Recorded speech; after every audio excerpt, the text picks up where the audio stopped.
So I spent a week with the Monroe Institute, and I know when I mentioned it to you, you were like some sort of lab rat being experimented on. Um, sort of is probably the answer. But Just sounds ominous. The Monroe Institute. Yeah. yeah, so well, the Monroe Institute has been around for decades, and they're basically a consciousness research organization. They sort of, I'm going to say they became famous, but they really sort of, in a very niche way, maybe infamous, because of like a U.S. Army and slash CIA report about um, out of body experiences. So basically, Monroe Institute is founded by a guy called Robert Monroe who accidentally accidentally induced some like strange states of consciousness in himself while trying to see if he was experimenting with whether he could use hypnotherapy tapes to aid learning. So he was basically trying to see whether he could like teach himself languages by using hypnotherapy tapes. So Oh, he'd lie down on self his bed. hypnotherapy. Self hypnosis, Right. yeah. Okay. Um, I don't think the self hypnosis learning was particularly successful, but somehow in the process he accidentally ended up inducing these like strange states of vibration within himself, which then down the line they started like reoccurring, and then eventually he ended up literally like having these out of body experiences where he would, like the first time it happened, he looked down and he was like, "Who's that guy in bed with my wife?"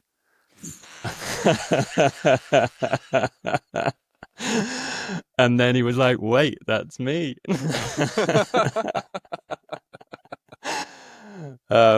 And then he basically dedicated the rest of his life. I mean, he was quite a successful businessman, and he basically dedicated the rest of his life to researching this phenomenon, not just of out of body experiences, but like altered states of consciousness and what they are, how we get there, whether you can develop a process to get people to these altered states. When when was this again? Or around what time? Are we talking This was like the 60s, 70s, I 70s? think. Yeah. Okay. Yeah, and yeah, and then he ended up founding this sort of non-profit research institute called the Monroe Institute to do just that, and that's where the kind of like the U.S. Army CIA report comes from, because they went, they were doing all sorts of like strange psychic research at the Stanford Research Institute and various other places, and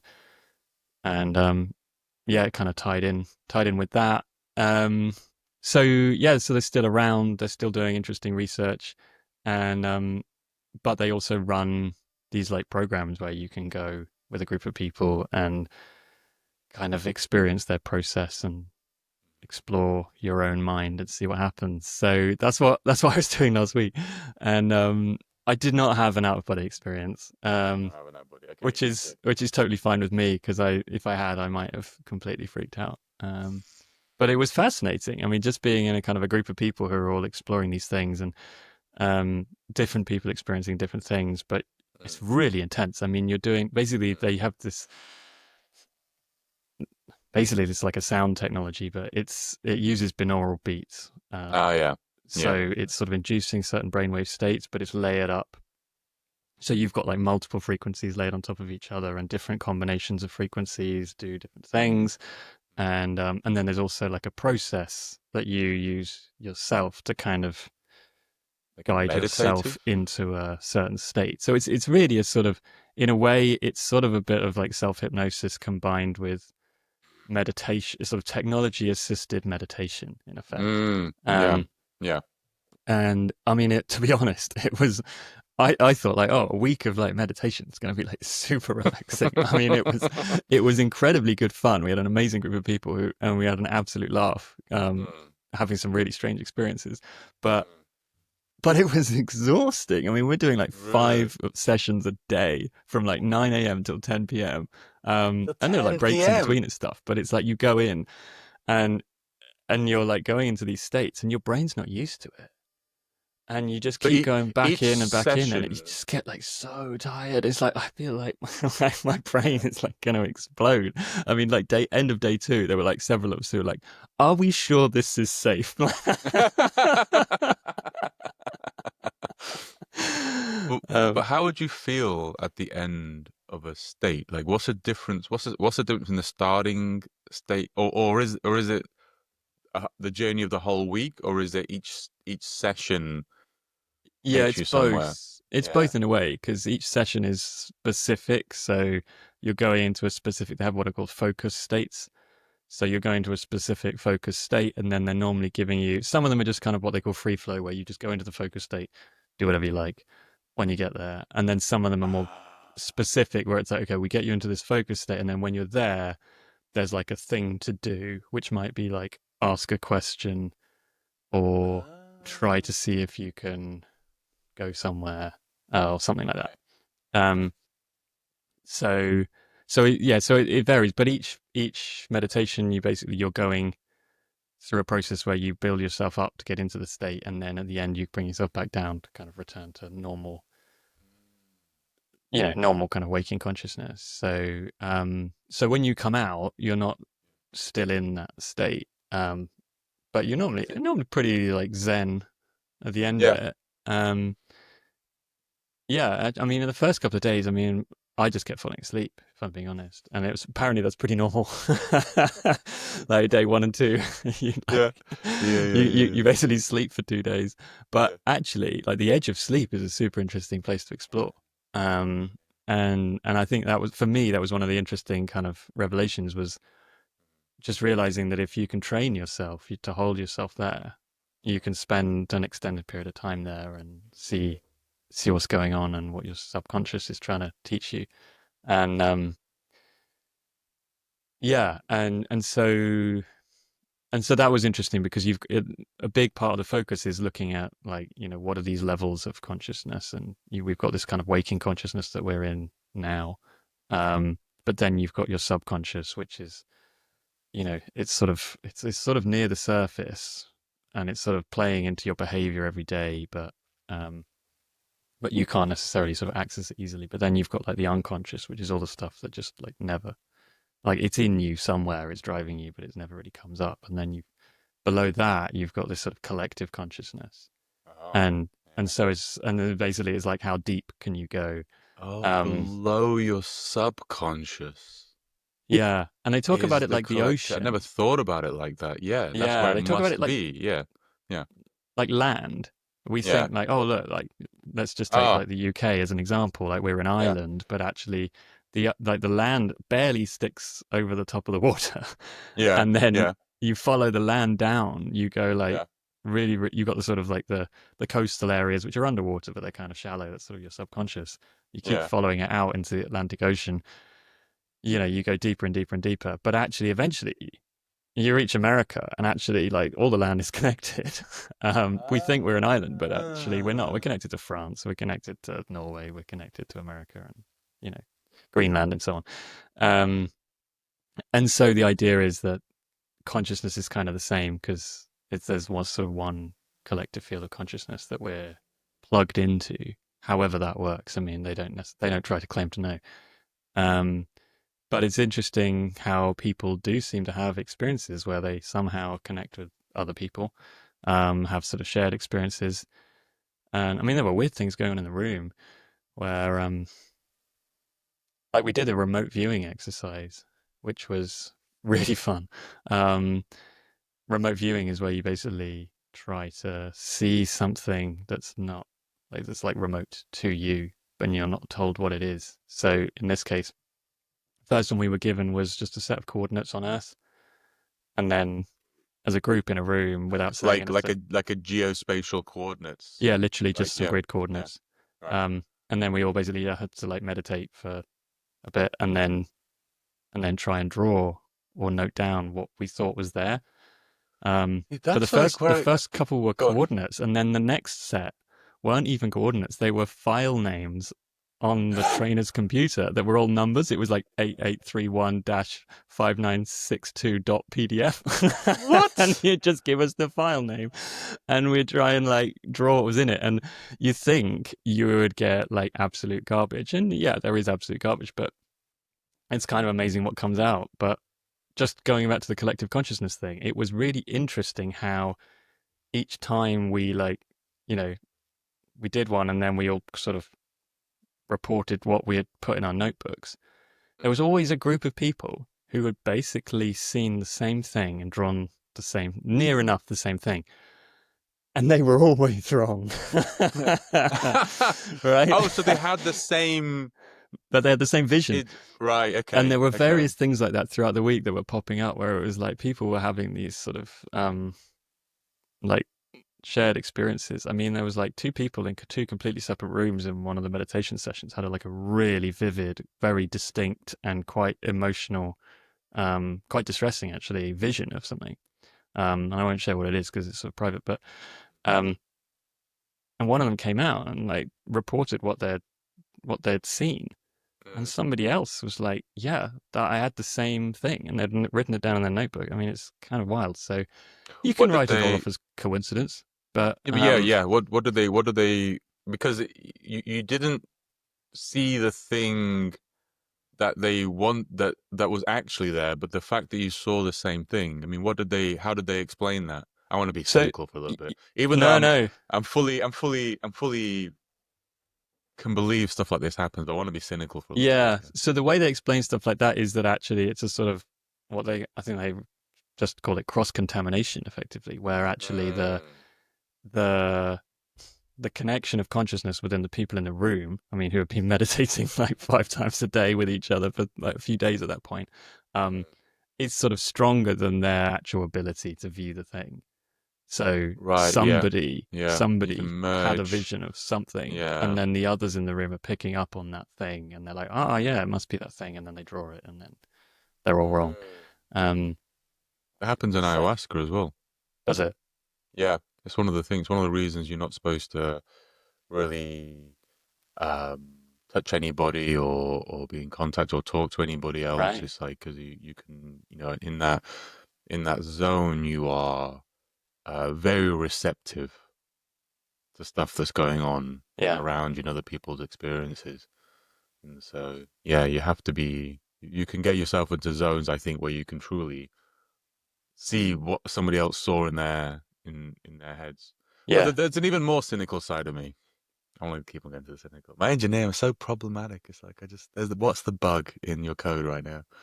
Um, so the bug would be if like there's ways, aren't there, that people can you see like tricksters on the streets and stuff like that, and they know just by saying a certain sequence of words. When you've got people from similar cultures, it will bring up the same frames of reference in their heads.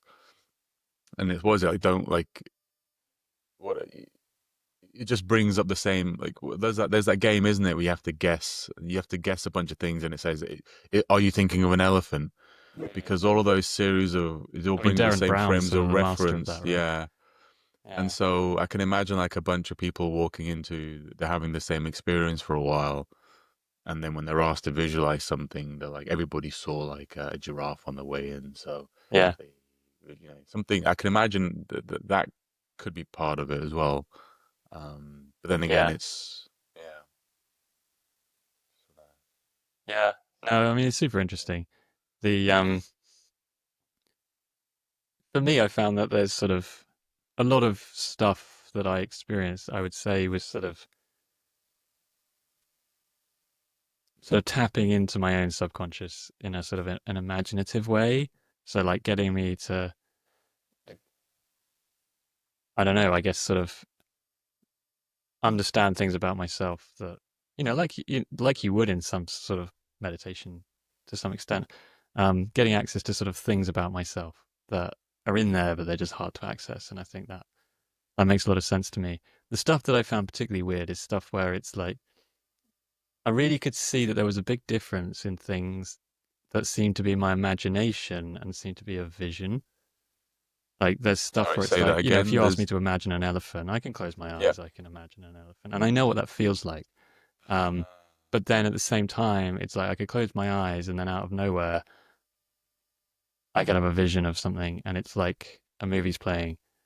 Um, and I didn't ask for an elephant, but there's like this herd of elephants running, and then I'm not saying where that comes from. It might still be from somewhere inside my subconscious Yeah, or unconscious, that but you have unvocalized. Yeah. yeah, but it's sort of a distinctly different feel to it. Um, Well, I which suppose it is doesn't really. I interesting. mean, what is a definition of something you imagine versus a vision? I mean, unless you're saying a vision is something inserted into you by somebody else or something else, so that to as a way of communication. But both of those things are ways that you're. I mean, a vision can come from yourself, just your higher Oh yeah, self. totally. Oh yeah, Yeah, exactly. Like, yeah. what is subconscious? Like, what is your like what is your subconscious? Like what as in not like but to you, to Tom, is your subconscious just a part of you that you don't express? Or is your subconscious your soul that kind of like is eternal and just your Yeah. consciousness is what gets expressed in this lifetime?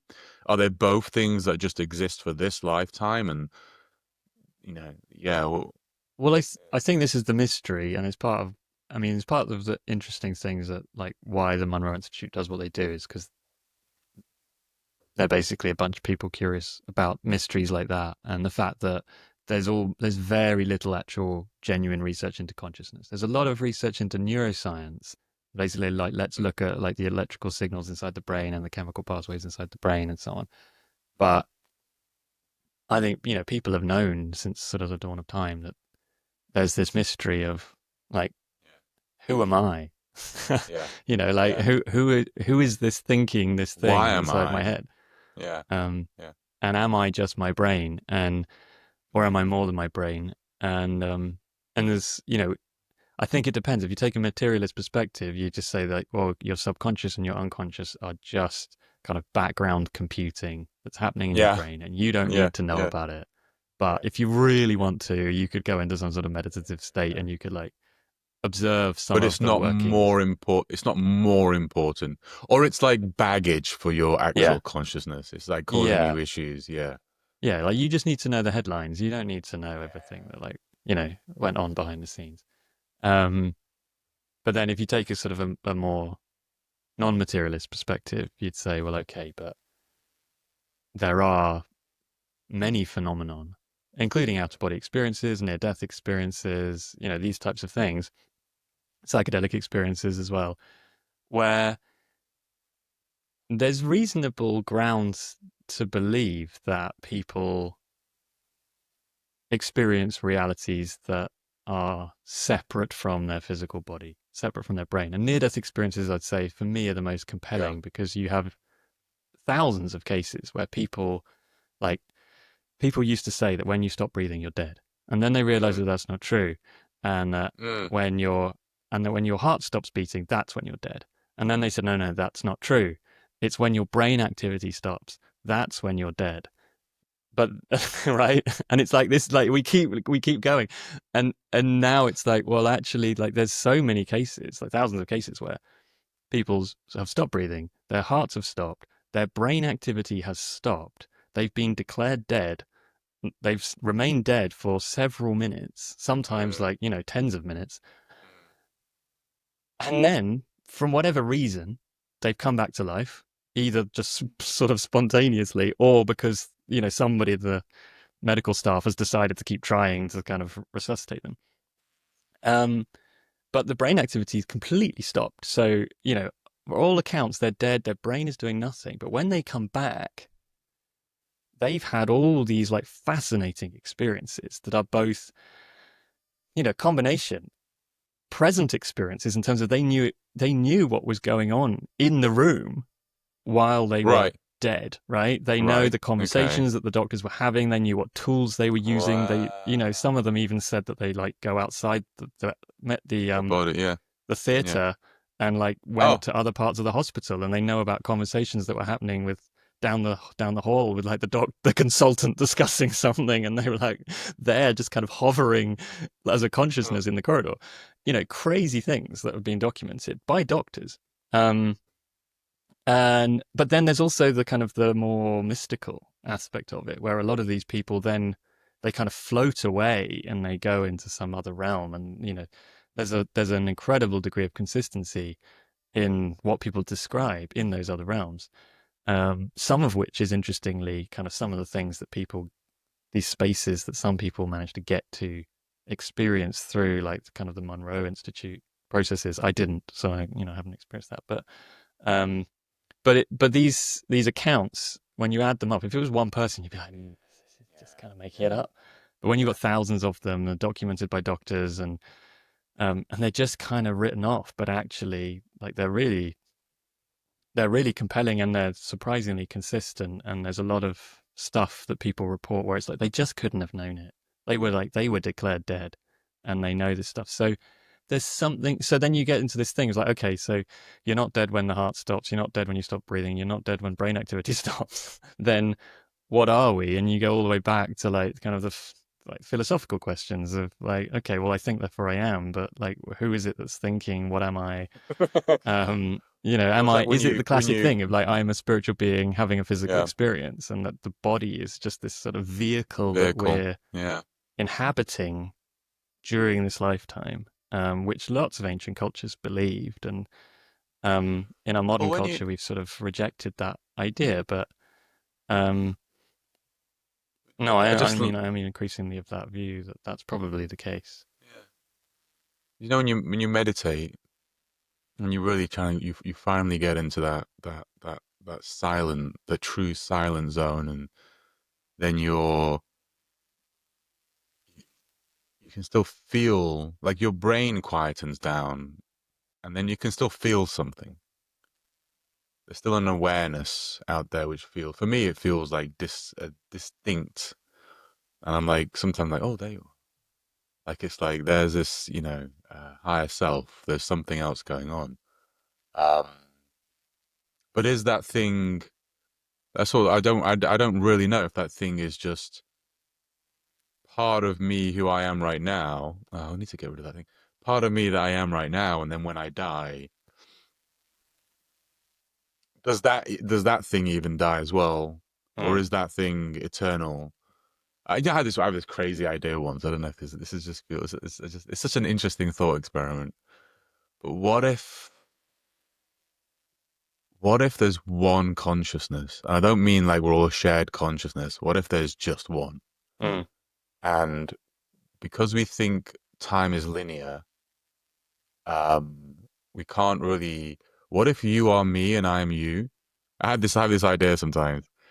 What if there's actually one consciousness that's just living out an entire existence and then dropping down into another body back in time and living out that entire existence? And like, what if you and me are actually the same people yeah. and we're just, it's just a crazy idea I have sometimes. And it's just like, it's just fun to think about it. Oh, shizzle. But it's just fun to think about it.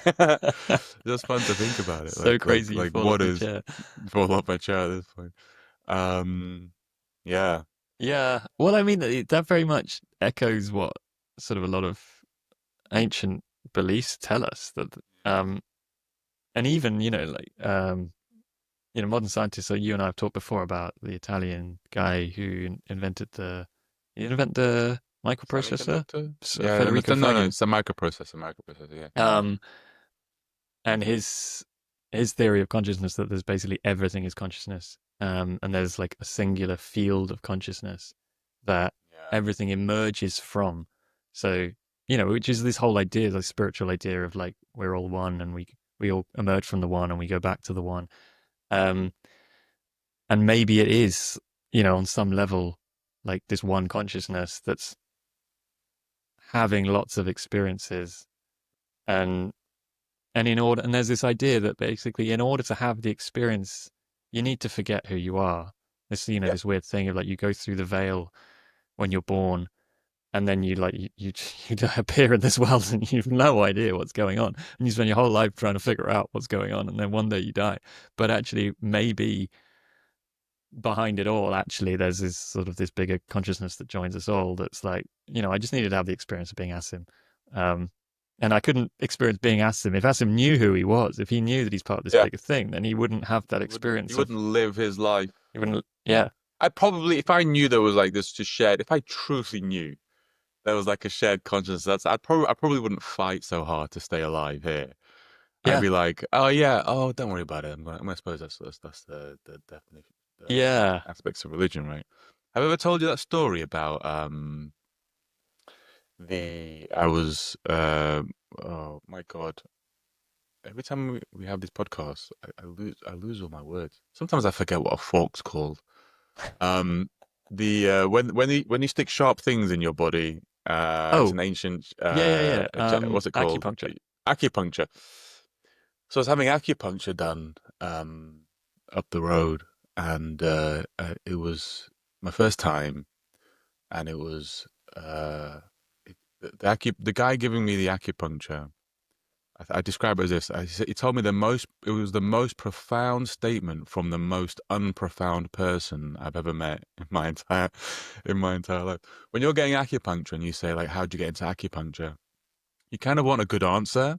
Yeah. You just want like something. Oh, I changed my life, so I studied it, or was like he just said, "Yeah, I just fell into it," and I was like, "Okay." But as he was doing this acupuncture, I saw on the wall that there were lots of pictures of pregnant women. And he goes, I said, "Oh, you do a lot of pregnant women?" He goes, "Yeah. 'Cause when they do the needles, you've got to lie there for like Yeah. 15 minutes and have a conversation with somebody." So he's doing, pregnant, I said, "Yes, you do lots of pregnant women." And he goes, "Yes, I do." Then he says, out of the blue, "Do you know that when babies are born, they think they're dying? When babies are born, they think they're dying."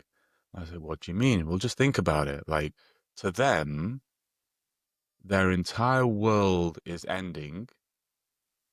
And that moment of the beginning for us is what they think is the ending. And I think about that so much, actually. And I think about how, for you, when you imagine being a small, tiny baby inside your mother.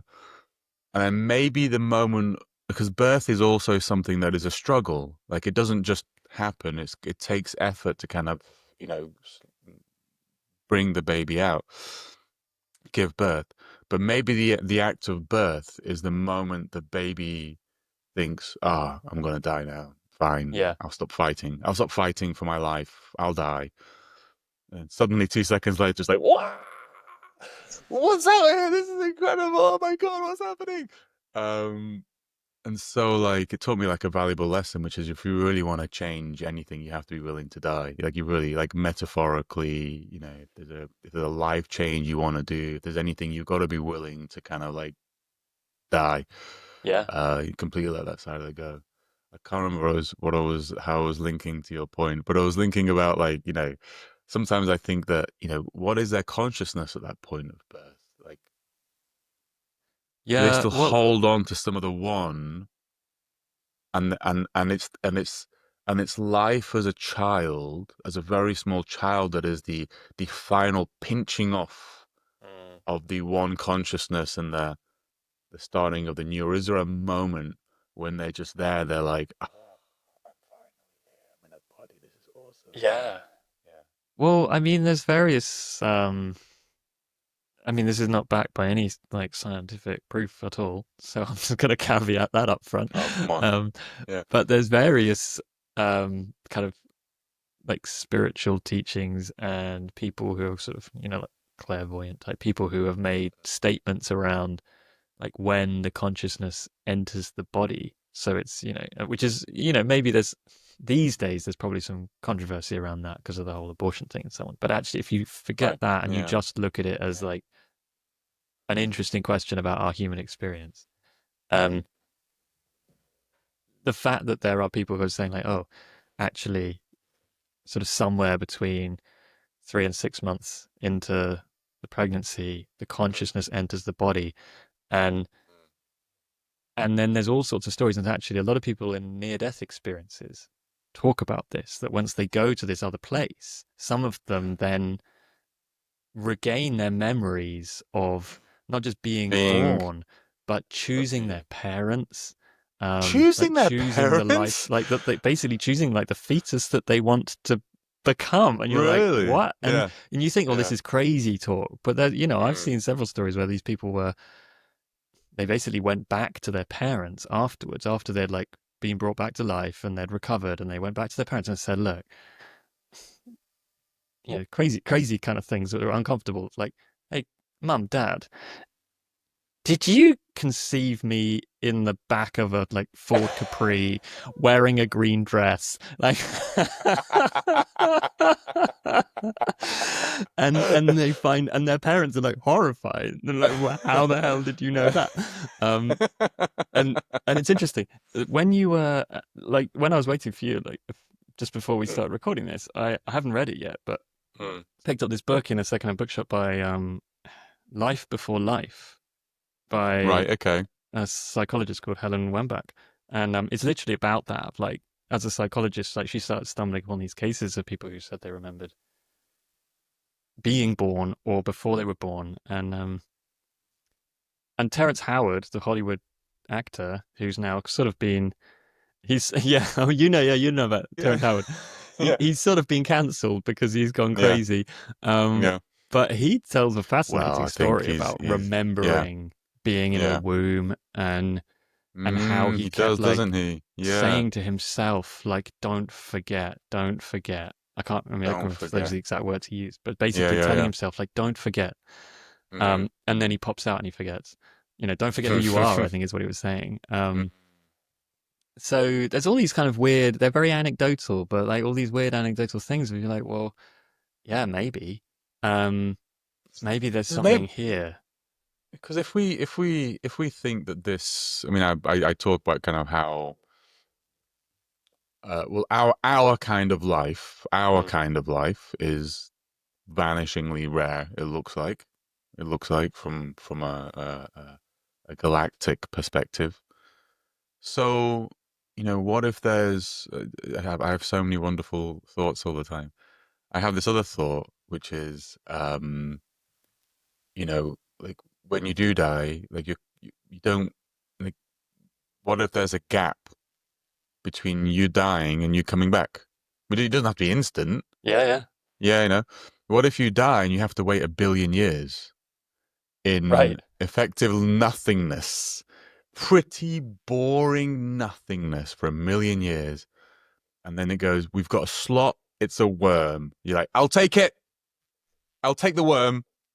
Oh, you can wait another 1 billion years. You might have a human. No, I'll take the worm. I'll take the worm. Okay, you Yeah. come in, you take the worm. And then like it puts into perspective all, I mean, it makes me think about all of life and experience, even like the most painful experience of life is so, if that was the case, would be the most rewarding aspects from like a conscious kind of spiritual entity that were like, Mm. God, brilliant! I'm gonna come back as a prison. Somebody's gonna be in prison for like 50 years, and it's brilliant, wonderful. Oh, I'd love it. Oh, thank you Well, so I mean, at much. the end of I'm the gonna day, grow. people watch Yeah, horror movies, they go on scary rides at theme parks. yeah, yeah, yeah, yeah, It yeah. would be like if you were some greater consciousness, then maybe that's just kind of a scaled up version of it. Um, It's like this is fun now for like it's only 100 years.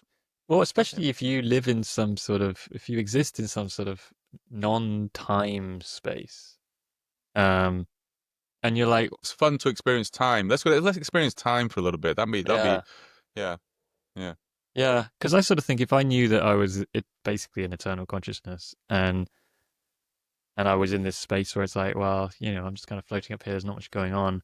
Maybe I could have another experience. I would love to experience being a bird. Like if someone said, like, "Hey, Tom, you've got nothing going on for the next like eternity. Do you want to try being a sparrow?" I'd be like, yeah, yeah, I think that'd be pretty cool. I'd love yeah. to know what it feels like to fly and, not be afraid of heights and just kind of zip around and eat seeds. Sounds kind of fun. Um, Worms, mate. You eat a lot of worms. You eat a that's lot of true. worms. That's Yeah, true. you eat a lot of Yeah. worms. Yeah, yeah, yeah. But it'd be a fascinating experience to if you could integrate that into your whole. As like I've experienced being a human, I've experienced being a sparrow, I've experienced being a worm. Um, it'd But be then, incredible. but then, like, is our experience here? Is it like a hedonistic trip for the consciousness? Because the spiritual traditions talk about oh, you've got to deal with, oh, this is growth. This is you're trying to grow as an entity, like all your pain is just there for a reason. You got to learn. But maybe it's just a trip. Maybe it's just a trip to Alton Towers or whatever Yeah. theme I park mean, in it the is a UK. big mystery, isn't it? It's like, what is this place and why are we here? And yeah, and is there some greater purpose to it? Or is it just a one big joyride? Yeah. Um, who knows? I mean, I've spent a lot of my life trying to figure it out. I don't feel How I'm do any you closer to figuring it out. how do you rationalize all of that? So I'm interested in you. How do you rationalize all of that with then you bring it back to Earth Yeah. and you're like, well, how do I give a shit about this place? How do you like, Yeah. yeah, how do you rationalize, yeah, all of that? Yeah. Yeah. Well, I'm glad you brought us back round to. I felt that like half an hour in, we have to like bring it back. Yeah, we're Yeah, like half an hour in. Um, yeah. yeah, no, how do you rationalize it? And actually, this is Uh, something I have been thinking about a lot, is that if ultimately, you know, we're all one and we're non-physical beings and we're all having an experience, and at the end of everything, when we die, you know, we go back to some sort of other realm, and actually we're not really dead. Um, but we have all the experiences we've had, then what is the point? Like, why do we care about the Earth? If in some ways you're sort of, it goes back to this thing we've mentioned before. It's sort of a simulation theory, where you're like, well, it's sort of not real because we're spiritual beings, and the material realm is a sort of a perceptual experience rather than a physical hard reality. Then why does it matter? And I'll be honest with you, I don't have an answer to that other than that having, I don't know, some sort of trust in my intuition that somehow, like you mentioned, like, is this a hedonistic experience, or is this here for us to experience some sort of growth? And I do think there's a lot of things, both intuitively and in kind of spiritual teachings and so on, do point towards this is an experience for us to like grow and learn. Um, some people refer to it as like a kind of earth being a sort of a school for souls. Um, whatever a soul is, I mean, I'm not even going to try and define that, but especially if we all come from one consciousness, ultimately, it's like, well, why does it matter? But yeah. um, So, maybe it's sort of beyond us to really figure it out. But it is a weird question, because you would say that maybe if it's all kind of not really real, then like, what is? then yeah, then like Well, what are we well, trying to save? And we're all yeah. gonna and like it sounds really fatalistic, but we are all going to die one day. Like that's the one thing we can be sure of in human existence, is that we're not going Mm, to live forever. Just even if you're one of these like tech billionaires who thinks they're going to crack the key to eternal life, um, then yeah. So I don't know. I mean, on some level, I feel like suffering is real. We mm, can like that's something we can be sure of, and so I mm. feel like But if trying to. suffering is growth, and we're gonna get, if Yeah, suffering well, is growth, then is oh, solving. Oh my God! If suffering is growth, then are we helping people by reducing their suffering? Oh. oh. Maybe the I don't end of know. this I mean, podcast, we're just gonna turn out to be we're just gonna turn into evil psychopaths or something like that. And like, yeah. So I'm going to go back to the intuition part here. yeah, I yeah, feel like somewhere inside of all of us, there's a sort of an invisible thread of truth that we can't grasp, but we all mm, we all kind of know, if we're honest with ourselves, in any situation, what is the right mm, thing to do and what is not. And I'm not saying that that's necessarily even defined by any sort of clearly defined sort of moral set of rules like you might have in sort of religions and so on. I think it's more like there is just, you kind of just know what you should do and what you shouldn't. Even if I'm not saying you always get it right, but I do think Well, intuition is a real thing. And I think, yes, suffering on some level is growth, but we live in this sort of the realm of duality where on some level suffering is inevitable. Like even the people who have everything, even you're like super rich and mm, you've got an easy life and you live in a beautiful place and you don't have to worry about food and you've got nice weather and you're like protected from everything. Even those people have like you're really, not. often really serious Yeah, kind of mental health challenges. yeah, yeah. And But other suffering and is even they could have health challenges and so on. So I feel like on some level, some sort of suffering is inevitable, and maybe it's like we don't need to go inflicting more, and our intuition tells us that actually, like our challenge is to see to what extent we can overcome it, both within ourselves and supporting other people in overcoming theirs, rather than going and kind of adding petrol on the fire.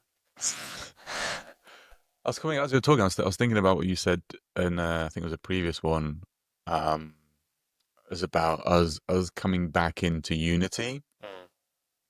So if we treated it as, we're all thrown into this, or we self-selected to get thrown into this game, to this world. Yeah.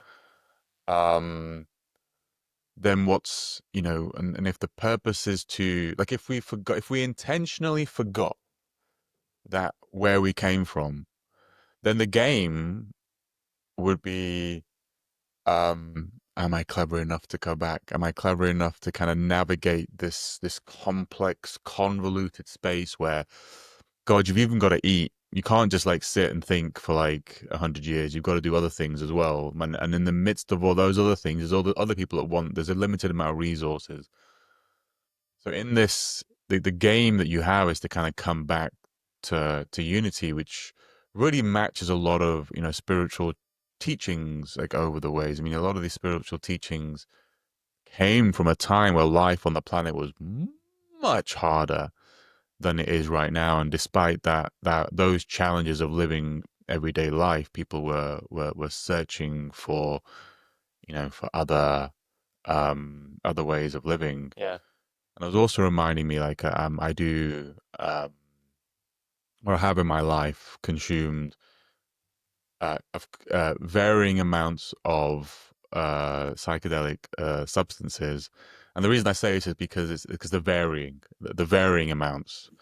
So when you have, obviously, like, if you go to like a big ayahuasca ceremony and you take like a lot of it, you're out.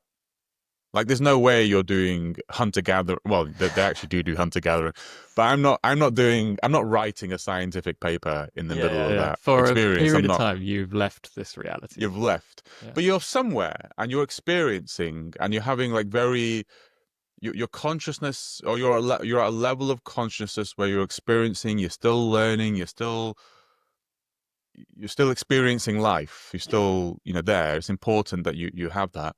But when you're in that realm, you can't survive in this realm. Like, if I was in there 24/7, I would starve to death because I wouldn't eat. So when you're on varying levels of it, you kind of realize that, okay, this is a good level for writing an academic paper. This is a good level for going to the gym. This is a good level for, I have a really big problem that I need to think through, and I'm completely stuck. I need a creative amount that'll help me kind of go through that level. But when you're in the creative amount, you're not really going to do your task lists. So I don't Yeah. know if this is making sense to you. So I'm kind of aware of. I mean, even you can, if you're going with the Monroe Institute, when they take you to different levels of consciousness, that you're kind of taking away something else. When you mention the binaural beats, to kind of, when you're in focus zone, you're not thinking, you're not doing other things. So Yeah. so we do have to exist on, I suppose, multiple planes. It's almost like we've got to play 4D chess. So Yeah. we have to simultaneously survive. If we're talking about your hierarchy of needs, we're going back. Yeah. We're Yeah. talking about your hierarchy of needs. we have to learn how to simultaneously survive root chakra, Yeah. and then simultaneously, because you've still got to survive every single day whilst you kind of work your way through to the heart, throat, and then having these kind of consciousness, awareness, thinking through the problem and coming back to unity, perhaps in the other way. So maybe that's kind of the game that we're supposed to be playing is look, you got to survive. It's not good enough to just survive. If you survive, if your consciousness has been waiting a billion years to get into this planet, and then you die and you go, "Oh, all you did was survive. I've got to Yeah, wait a right. billion years for another chance to. All you did was survive. Oh, brilliant! You were a billionaire. Wonderful. Well done. So you didn't really like think through how to come back to unity. You didn't really think through like any spiritual teachings. Right? You just made $1 billion. Well done. Right now I have to wait another billion years to have another go. Yeah, Yeah. yeah. And I think this ties in with sort of the idea of purpose. And I don't just mean that in a, I sort of live in this sort of world of people who are involved in like B Corp companies and they talk about purpose a lot. Um, but even just like put that all to one side and just pull a random person off the street. I think most people on some level have something inside them, which again comes back to this intuition thing, something inside them that tells them that there needs to be a meaning to life. Like there needs to be more than just I get up every day and I go to work so I can earn some money, so I can go to Tesco's and buy some food and come home and eat it, go to bed, get up again the next day and do it all Maybe over again. buy something that I saw advertised to me yesterday, Yeah, just to bring it all exactly. back. Yeah. Yeah, exactly. Give a few more quid to Jeff Bezos. And like I think most people, I do think it's a majority of people, not a minority of people, have something inside them that tells them that there is a greater purpose to life, that there's there's a bigger meaning to it, whatever Or, the, they or interpret they that want as. or they want Or one. they I want would one. say want one. Right, Yeah. exactly. Yeah. They crave Yeah. it. There's this deep Because I craving. can because I can also, I mean, look, when you are in kind of survival mode, it is just literally right. Where's my food coming today? Yeah. Okay, I'm not thinking about purpose. I'm thinking about surviving, and I think I need to get my food for my kids. I need to get safe out of this war zone. Let's all bring it back. Let's all bring back all of the all the previous podcasts. Let's get out of this war zone. I'm not. There's no need for me for a purpose. But once you kind of are there and are just living that life, and Yeah. I Well, think that's kind of one of the things I have as a concern is that the society today, or society has been convinced today as to what their purpose is, and it's a kind of a crappy purpose, and the purpose is earn money, yeah. buy things that you got advertised because they're gonna make your life better, and just rinse repeat, and then make sure you save enough for retirement because when you're retired, you still need to buy the stuff you get advertised. You Yeah. can't just stop buying the stuff you got advertised, and then you die. And I think at some point, you I don't know. And I've got a lot of friends that I think objectively are very very very well off, and all they think about every single day is panicking about not having enough money, and they're Yeah. just constantly looking for enough money. And I think that's at Well, what it's a sort of point, a fear yeah, that's really bred into us. Yeah. We just take a little step back to something you said about even like people in a war zone, for example. They're just trying to survive. They're not even thinking about this higher purpose. But, you also do hear people who have been in really dire situations. And one of the things that and how they then sometimes talk about being in those situations and saying to themselves, what is the point of all of this? Um, and, and sometimes that obviously leads to them giving up because they lose hope and they do think there is no point to any of this. Um, but then in other times, many cases, something inside them tells them that I don't know what it is, but there somehow is a point to this that I need to persevere and I need to kind of dig deep to get myself through this situation so that I can carry on. And they're motivated by a belief that there is more to this than just, doing a meaningless job so that they can buy some meaningless things and get up again the next day and rinse repeat, as you say. Um, and I'm not claiming to know what that bigger thing is, and it may be very personal and different for everybody, but Um, Or perhaps it's just. I mean, if you're one of the things I believe in is one of my big lessons. I've had many lessons in ayahuasca. One of my big lessons was death. Um, and the stoicism, memento mori, like the stoicism aspect, basically surround yourself with reminders of death. yeah. Um, I have my God, I have this skull here, which funnily enough Oh, got my son broke it, so I put a thing into the top of it. But that's that's something actually you weirdly brilliant. that's weirdly brilliant, isn't it? Um, but that's kind of like something, so when you're facing it's that what that lesson teaches you. And there's so many. It's been repeated many places. Like if you're aware of and you contemplate, and your death is near and close by, and you contemplate it near and close by, you live life so much That better. this you really understand that this life Yeah, is precious. precious. Yeah.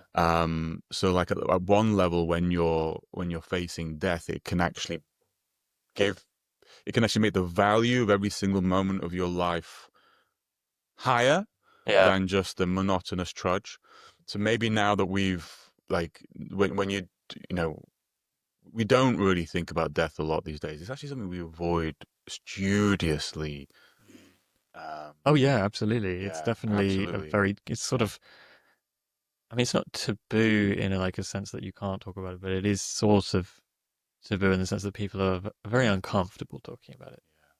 Um, it was interesting that you bring that up because last week at the Monroe um, Institute, I was thinking about this a lot because Yeah. one of the things that people find themselves confronted by when they experience kind of basically leaving this reality in whatever form that means, whether it's literally just you go to a deep state of meditation or more so in the kind of really the people who actually manage to have some sort of out of body experience, they sort of get confronted by this fear of death because on some level, as our normal waking reality slips away, you start to well, you Panic. can start to Yeah, panic on some level that yeah. you you don't know what's happening.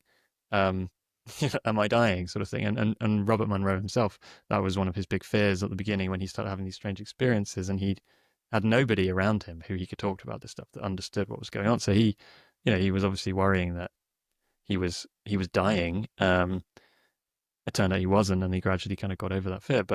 Um, but last week I really sort of found myself contemplating this that a lot of things, if we track them back in terms of our own behaviors and our other fears and anxieties and so on, I think go back to a deeper fear of death. Um, it's something that I've sort of been, I think, working on overcoming for a number of years, and hence my interest in near-death experiences and things like that. Um, but what I've realized last week is this sort of strange paradox within myself where when I was a kid, I thought there was something. I mean, I had a good childhood, so like there's nothing objectively to be upset about.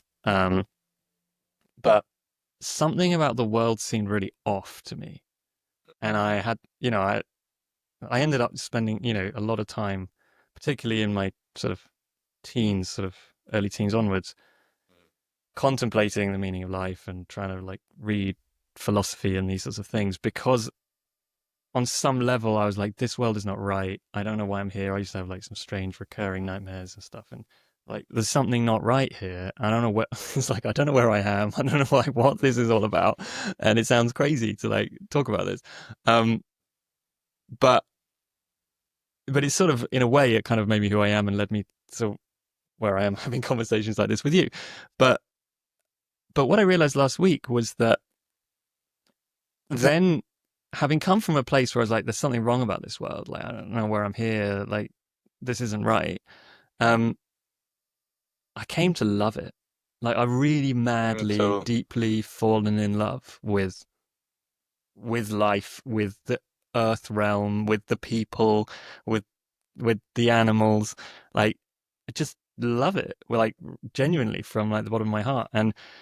and then that sort of like, it's two sides of the same coin. It's like once you really love it, then the fear of death is actually on some level a fear of losing it. Like even if you believe that there's like some Mm. other, that we're spiritual beings and that when we die we go somewhere else and it's all lovely, and we don't need to have all the worries about money and survival and things that we have here, you can still have that fear of death because you just love, you've fallen in love with this place. Yeah.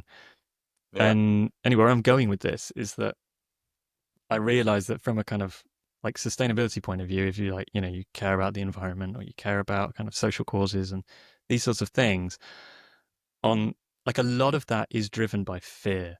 And I think particularly this the environmental stuff, I think a lot of it is driven by, Yes. at its root is sort of a fear of death being Yeah. expressed on a kind of collective level.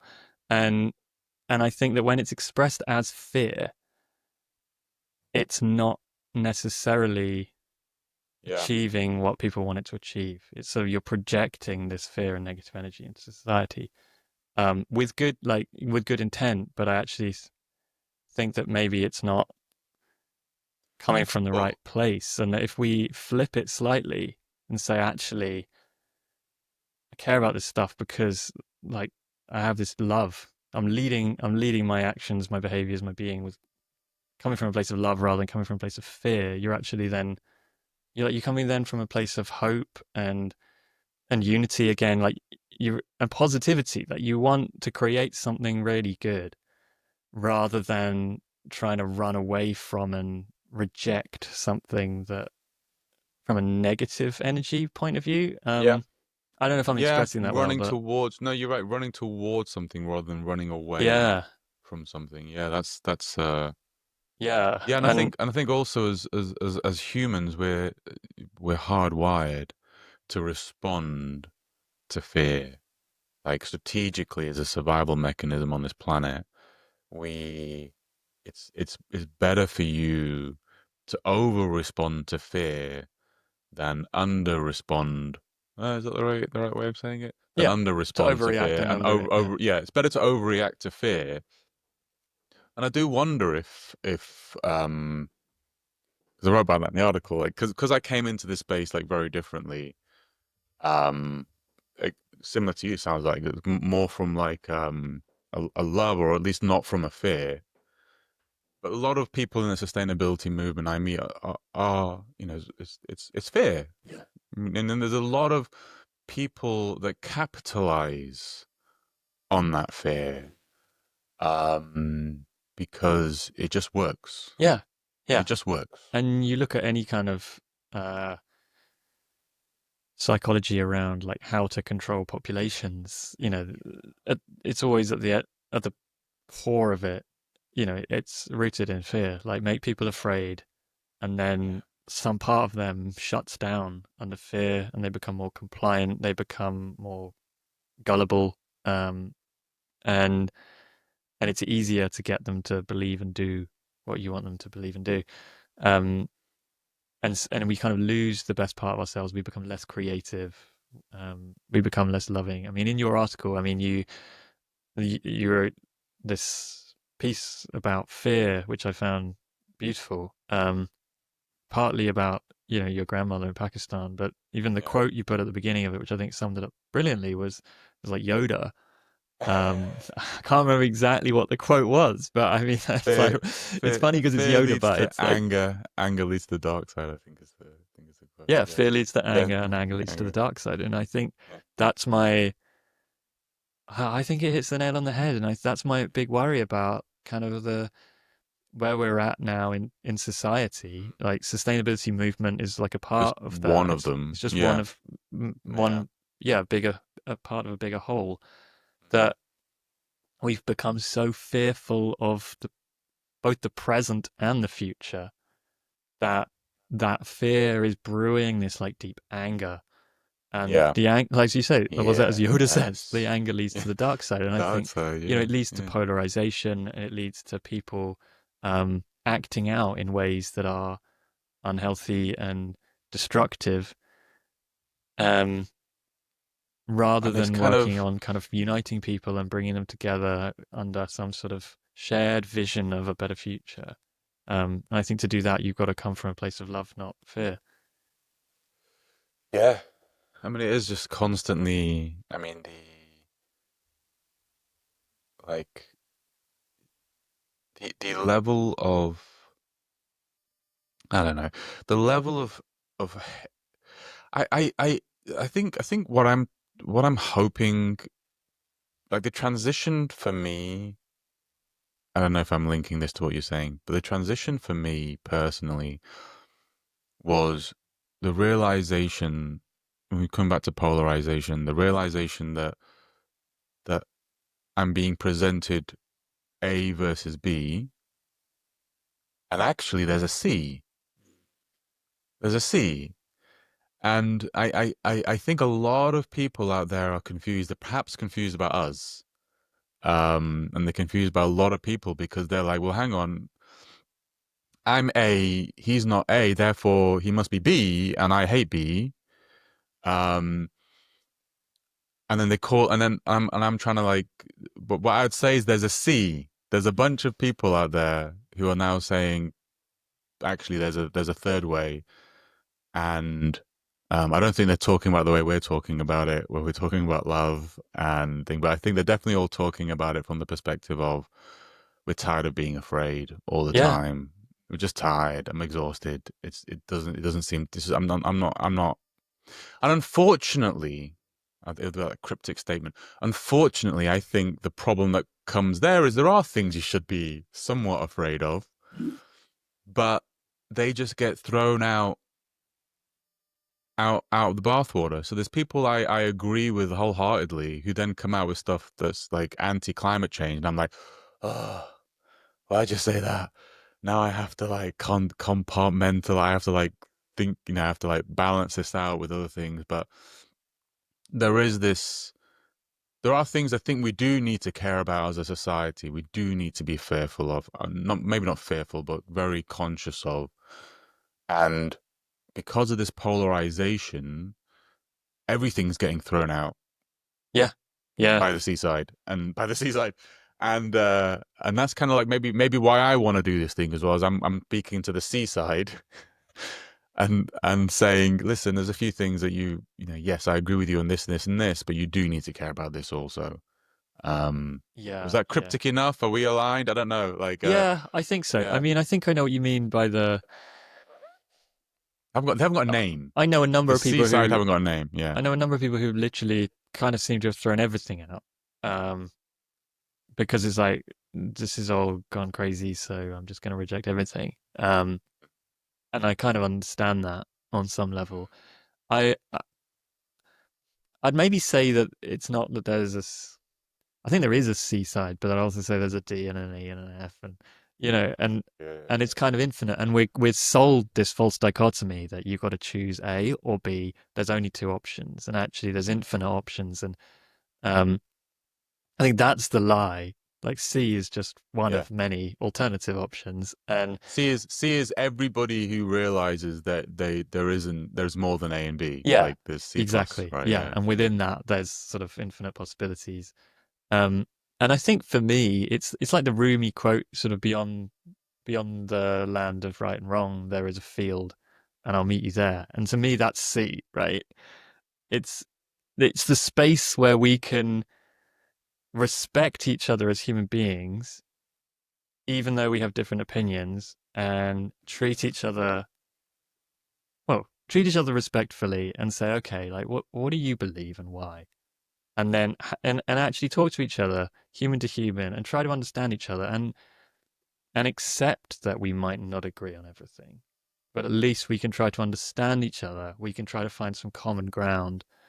Um, and hopefully from the common ground, it's like, okay, we don't agree on all of these things, but there's these things here that I think we do agree on. So we can kind of align there. And actually, those things, like most people, it's like this thing about most people are good people at heart, right? I think actually, when it gets down to it, if you pick a random person off my street, there's probably a lot of things I disagree with them about. But at heart, like they care about their family and they want the world to be peaceful and they don't want the environment to be destroyed and polluted and so on.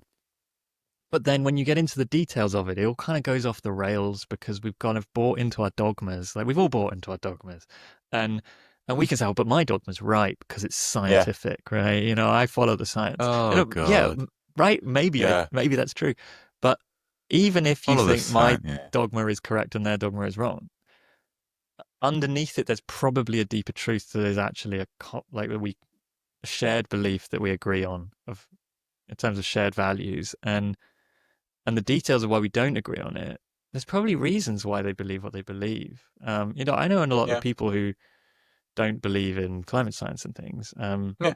I said know a lot of people. I mean, I know some, People, and there's I've people met I many. love deeply, Yeah, deeply exactly. who disagree with me wholeheartedly on climate science. Yeah, and they often have reasons, and sometimes I might think, well, those reasons seem a bit flimsy, but sometimes it's like, okay, I mean, often it comes down to like a deep distrust in authority, um, and there's reasons why they've developed a deep distrust in authority that are probably valid. Um, Well, they've taught me that I think one of the most important things that I do as a human to navigate this kind of like space that we're in of growth here is intentionally listening to the other side mm, and steel manning their arguments. Like really, I if there's a position that I'm like, okay, I that sounds awful. Doesn't sound true. I'm gonna go steel man it. And sometimes it's very rewarding because mm, actually they teach me. They're like, actually, you're right. Actually, no, you are right. You are right. This thing that we're doing, no, I don't like that actually. The way now I'm seeing it from your perspective, I don't like that. Other people, I still man it and I'm like, oh my God, you're an idiot. yeah, You how okay. I was the other day there's an anti-climate science guy called Bjorn. Oh, I forgot what his name Lombok. is now. Yeah, Yeah, yeah, yeah. yeah, I yeah. mean, I've been Yeah, following him since I was at university, like 20 years ago. So yeah. yeah, I dove into his stuff because I was like, okay, he's just a presentation, and I'm like, okay, good, okay, that's some interesting stats. Then I was like, okay, right, I'm going to steal my net. I'm going to dive into it. I'm going to look at it, and I'm like, actually, he's very good at cherry picking information Mm. to present an argument and then missing out other bits. And so I'm like, okay, that's not good. Michael Schellenberger wrote a book on Apocalypse Never, which was fascinating for me because a lot of people don't like Michael Schellenberger, but his background is actually somebody who deep in climate, deep in environmentalism, and his book taught me a lot about my God. There's been some very um uh different. It's very uh, uh, the way money has flowed into our movement in Mm. ways that actually benefit certain powers and against others, like the way money from oil and gas went into the anti-coal movement Yeah. because they don't want coal. The way money allegedly went into the Green Party in Germany to kill nuclear. You know, things like that. There's like, hang on, there's these things going on here that we need to be paying attention to. We should be paying attention to this stuff. Um, and that was kind of very interesting. And there's other things he says I think is Mm. crazy, but I think that's one of the most important things that we need to do as human beings is just to sit and like listen and go, right, I don't agree with that person or I have a rule. I've told you this rule. As soon as I feel, and it's a feeling rule. As soon as I feel that I'm not supposed to listen to somebody or read somebody, as soon as I have that kind of, my one rule is as soon as I see an article that says I read or watched blah blah blah, so you don't have to, and then they give their summary of it. I'm like, I ignore that article completely. That's one of my rules and triggers. Mm. If I see an article like that, I am bound, honor bound, to go read and watch that thing by myself. And to a T, it's always been I've learned something very Well, this is interesting and it, isn't useful. it? Yeah. And I think there's increasingly a sense that you must not listen to like the other side, whoever they are. Yeah, yeah. And I feel like we should listen to everybody, and we should trust.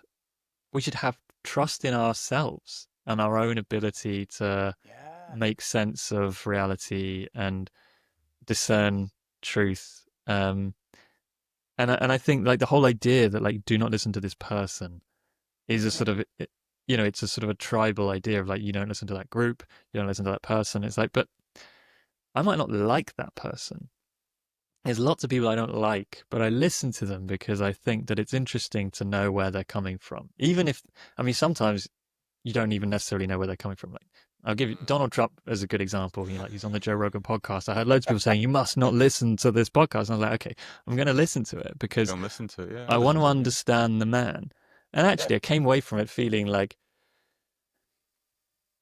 you don't really get a true sense of the man even listening to that because he's a very kind of he's very good at telling stories and sort of weaving a narrative. I mean, he even like even on that podcast, he talked a lot about the weave. Like, it's like he calls it like how The he weave, the weave. I the got to weave go to of the how he weave. It took tells me 10 stories. minutes to do the weave.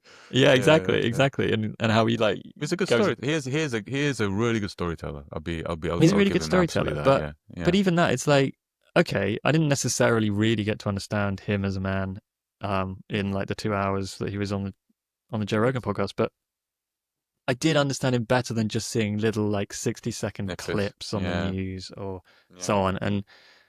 And that doesn't mean that I like him or that I support him.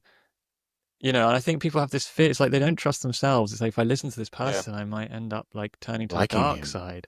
Yeah, But actually, it's like, and but if you it's don't listen to them, you will never understand them.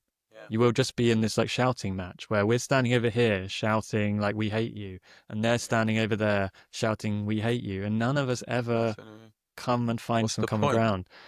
And I think, in a way, in a world where, like going back to what we were talking about last week, where, humans are building ever more destructive weapons, particularly of the nuclear variety, um, like that's the most dangerous thing is to just be shouting hate at each other and not ever trying to like sit down and just understand each other and find some common ground. Like we'll end up destroying ourselves just through that division long before climate change um, Yeah. you know, So there's, destroys us. it, and it's really interesting because I do think I do 100% agree with you, and I think contemplate like why, like it's all well and good saying we need to listen to each other, we need to like, but like, but like, what is the reason why people are not? What is the reason why people write articles like I watch blah blah blah so you don't have to, and what, and it's tribal. Yeah, I think it's tribal. Like, so you're part of a tribe, and there's, we're baked in with this survival rules of like, we cannot go against our tribe or we'll get ostracized. We won't survive, we won't have food. So you don't want to go against your tribe. Your tribe said you don't listen to that person, so you're not listening to it. But at the same time, I think there's also, you're right, I think there's something internal inside you because you can listen to somebody these days without telling your tribe. You can just do it, but there's still a resistance inside a yeah, human being. And I think it's part like cognitive dissonance and part like just a lack of trust in themselves and their yeah, beliefs. Like if I listen, I'm not, I don't even really know why I believe the things I believe. And so therefore I don't trust myself to listen to the opposing side, because they might convince me and I might become like yeah. them. That's So it's like I don't want to. And so, like, I was thinking also, like, what is the purpose of our podcast and what are we trying to, like, get through? And I wanted to run this past you, actually, because one of my defense, like, what are the ways I live my life and, like, what are the ways I have found success in how I think and how I rationalize with the world. And the way I think about it is through kind of what I call my first principles. So I live my life through a set of first principles. So first principle is something that you can build everything else on, like yeah, a core thing. Um, like one of the probably the most important thing I think I've ever done for the sustainability movement ever has been when kind of the green software stuff was happening, like, 6, 7 years ago. And I was reading a lot of papers. There was a lot of stuff writing. You're writing stuff. The people were writing like a lot of stuff, and I was thinking, okay, this is too hard for somebody to come in and understand this. Yeah. They're not going to spend 6 months. So I spent a while, and I came up with these kind of 9 principles of green software, and the kind of 9 first principles of green software, and I wrote that. And that really helped a lot of people. I've had a lot of people tell me that really helped me kind of like figure out and navigate. This is a very complicated space, but there's 9 principles that I can latch onto. It's a scary world out there. There's 9 things that are like a life raft that I can navigate the space with, and you can layer on everything you need to do in this space by just understanding the 5 principles. Like reduce energy, reduce hardware, things like that. And I was thinking back to kind of our conversations on this podcast, and I was thinking, are we developing the first principles of sustainability? Because that is how I feel confident to be able to listen to a Trump, a 2 hour Trump Joe Rogan podcast without thinking I'm going to become like, because I'm judging it by my first principles. My Yeah. first principle of power. That's like, I'm judging it. So I'm like, okay, what is he saying? How does that relate to that principle? And I've got a bunch of them like that. So I wonder if that's kind of what we want to do here, is like power, unity, peace. Like, are Yeah. these the first? Are we developing the first principles of sustainability? Yeah, I like that. I like that a lot. I think that's a great idea, and it's super important because I think we are in a world where there's so much noise and there's so much information, and we're increasingly, yeah, like we're being told. I think there's also a big money factor in like why we feel like we have to only listen to certain voices. I feel like I'm not of the view that there's like some like cabal that rules the world, but I am of the view that there are multiple cabals of Interests converging. powerful interest Yeah, yeah. groups who have their own agenda. They have their own, um, well, yeah, they have their own needs to serve, and they'll throw money and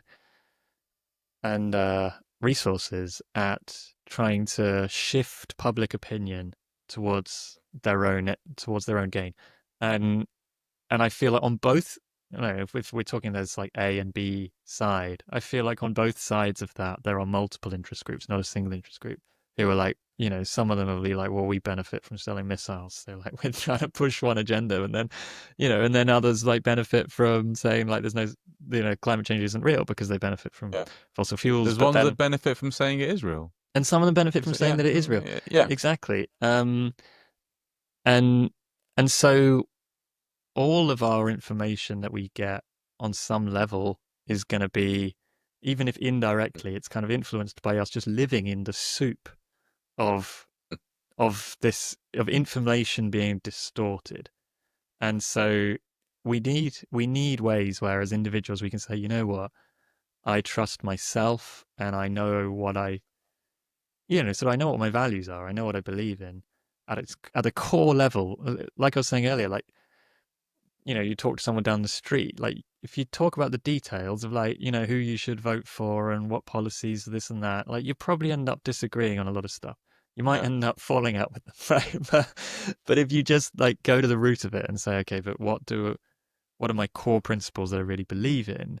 You might end up having a very constructive conversation around and finding there's a lot of common ground, even if you don't necessarily have the same ideas of how, like on a practical level, how to achieve it. You'll probably find that um, you're not too far apart in what you actually resonates with you as a human being. And so having a set of core principles of sustainability, I think is something that's missing. Yeah. Yeah. And I think But it's got to be unknowingly, that is coached. sort of what we're trying to Yeah. do here, right? It's trying to Yeah. figure out what I are they? think. Yeah. Where are they? Yeah. Yeah. But I also think that because it's so interesting where I've landed in my life and in my career, because I'm running an organization whose main thing is getting consensus in a group of people. And it's just so interesting that like randomly my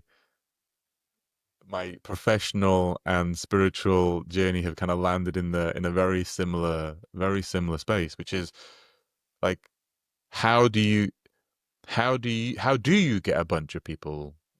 How do you find the consensus view in a bunch of people? And it's so what I coach is I say you do actually have to disagree. I say like you get to agreement through disagreement.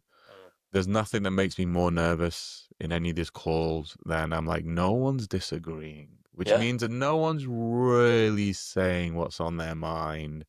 And they don't want to offend the person over there that, they respect or something like that.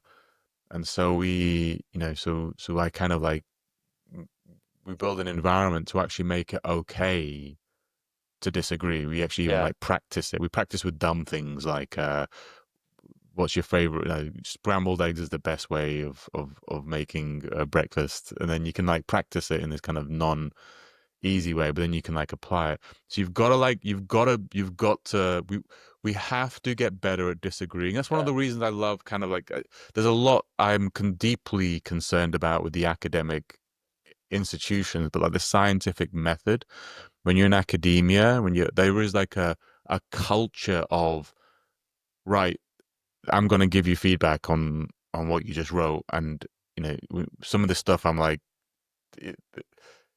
I have to mentally remember that an academic is giving me feedback because it's like it feels harsh, but I'm like, no, they're really doing their best to just really like help you get better at this. There's that culture that we don't like. We don't have that culture Mm. in general everyday life of giving kind of more of that feedback. But then once you actually like have that disagreement, like how do you actually get to agreement? And how I coach is you then have to focus on the things that you actually agree on, Yeah. and then you figure out what are the just start off what is a low lift that everybody in this room actually agrees on. Then you layer those agreement. You just find again, okay, what's the next thing we all agree on? Right. What's the next thing we all agree on? Right. And by the time you've kind of layered up all the things that you actually agree on, the thing that you disagree on is, I won't say it's easy to solve. There are kind of reasons, but it kind of gives you a pathway to finally resolving this disagreement. But you have to disagree, and you have to then also find. Really got to work on what are the things that we agree on. Yeah. And I think Uh, when you look at kind of even conflict areas, how do you actually get people who have historically hated each other? You've got to put them in a room, and you've got to focus on what they actually agree on, and really focus on that more than what they disagree on. yeah. No, I agree. And what I hear you describing is sort of what we typically do is we go sort of from the top down, the sort of surface level of the minutiae of the specifics of what we're disagreeing on, and we fight over those specifics. That if Yeah. you come from the bottom up and say like, okay, what are the fundamentals that we That we actually do agree on. that we Yeah. all agree on, and then build it up, you end up kind of the surface sort of dissipates into something new that both sides may not have seen before. That there's some sort of option C, right? As you were saying It's earlier. powerful. Yeah. Yeah, no, definitely. I think there's a lot of truth in that, and I think that's what we need to be doing. I really feel like the polarization is actually one of the biggest problems right now, and this inability to listen to each other is is really really unhealthy. Yeah. Yeah, I read Uh, over Christmas. I read a book called The Four Agreements, which you may have come oh, across. no, not heard that one. No. It's by this Toltec guy. Um, I've forgotten his name, but anyway, The Four Okay. Agreements. It's quite a well-known book, and it's super simple, but it's basically like the sort of the Toltec Mexican Toltec culture have these four principles at the base of their culture, of the four agreements that they're agreements that you make with yourself, and that's kind of the starting point. Um and like principle one, or agreement one is to be impeccable with your words, and and What, as interestingly, in, it's be be good at writing, be good at speaking. What does that mean? well, it's not Sorry. about being good at speaking.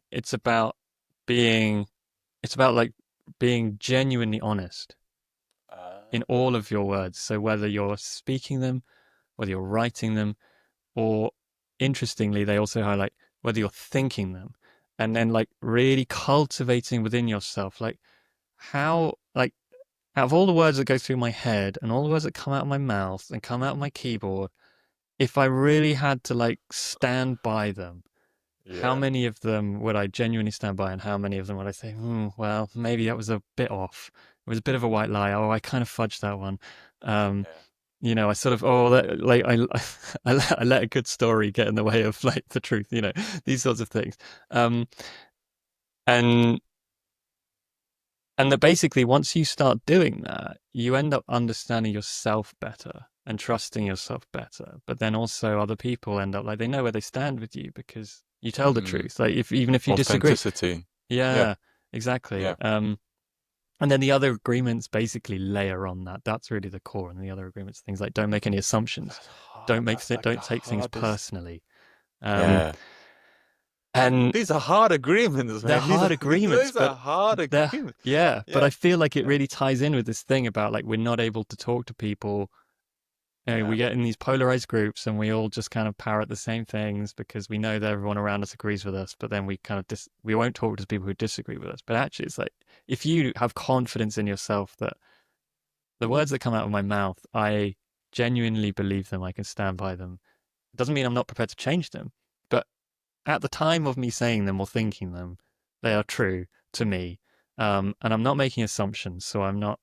So if there are assumptions, I'm stating my assumptions. I'm just like Yeah. saying, well, Just being I'm not real. 100% sure about this. And it's little Yeah. details like that where you state something as a fact versus saying, well, I read this thing and it sounded true to me rather than telling like asserting that this is the truth. Even things like uh, um well like even applying it back to climate change is like the Yeah. ability to, rather than like arguing violently with somebody that they are Yeah. wrong, to actually say, well, Yeah. look, I think this is true because like there's this IPCC report and I've looked at these other things and this is why I believe it to be true, is an Yeah. honest statement.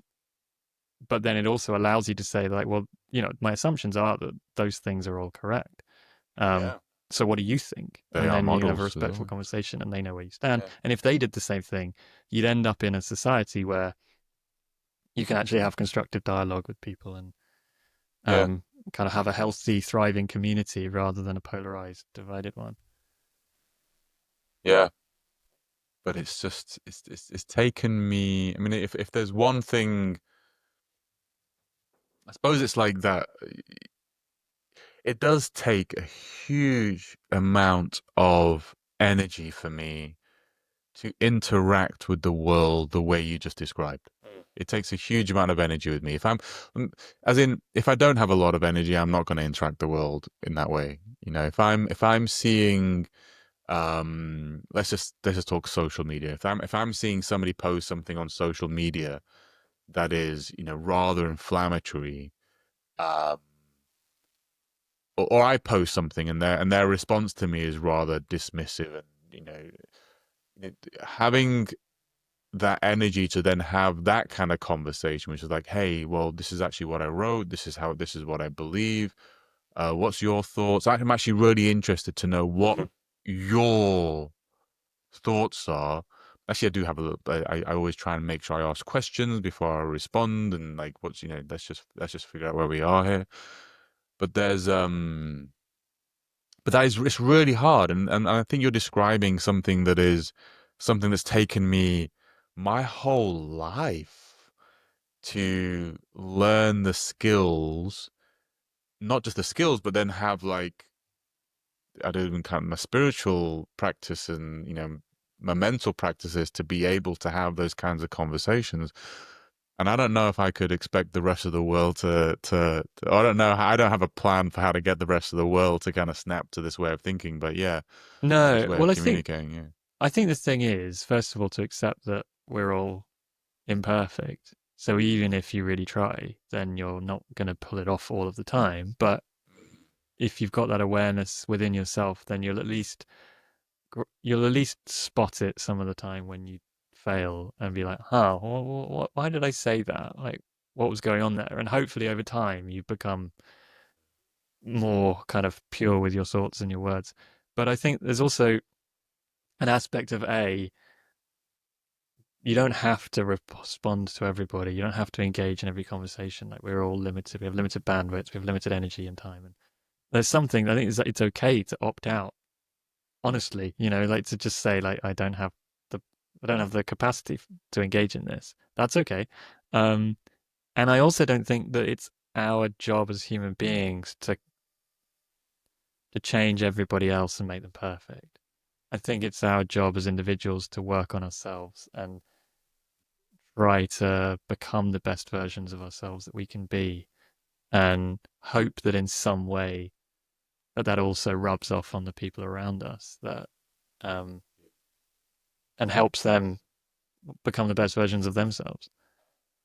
I think it reminds me, and again, this is something it came through. I've had so many lessons through so many ayahuasca ceremonies. But this was one that came through, and I was visualizing life as a father, Yeah, but in much older times, in kind of tribal times, where I wouldn't be sending my kids to school; they'd be with me each and every day, you know, together in the family, just constantly.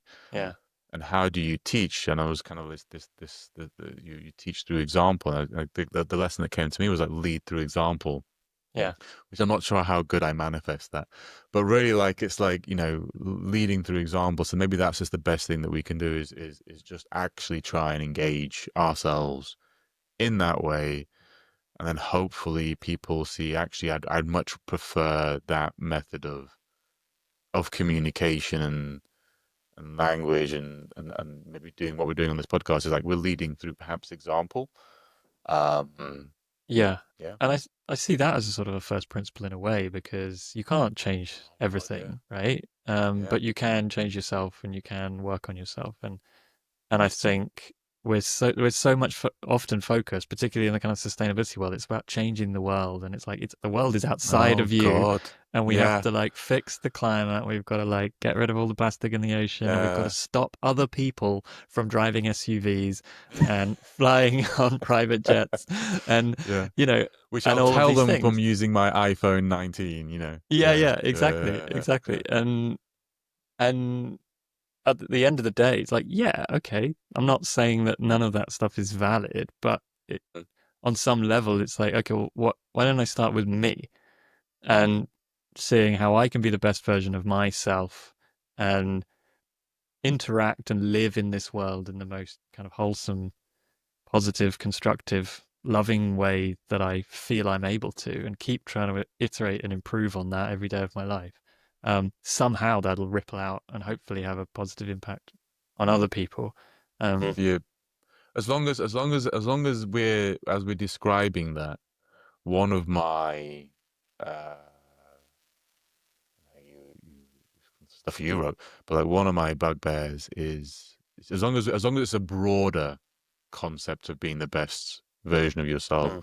and not it's on us as individuals to make the world more sustainable. It's not. Yeah, It's yeah, yeah. this is a corporate issue. It's not Yeah, about yeah, blame. It's yeah, not about saying like everything in the world is somehow my fault. yeah. I You can think I fly. mean it You more can in fly if you need to. You can drive or whatever you need to kind of live your life exactly. is yeah Yeah. is within you. I think and this comes back to the thing about being impeccable with your words. Is like, okay, so I'm gonna fly to this. I don't know what it is. Let's say I mean I went on a plane this year. I went to India. I went to Australia. Being honest with myself about why I did that. I can go different ways. I can just kind of ignore it and claim Yeah, that there's like nothing happened there.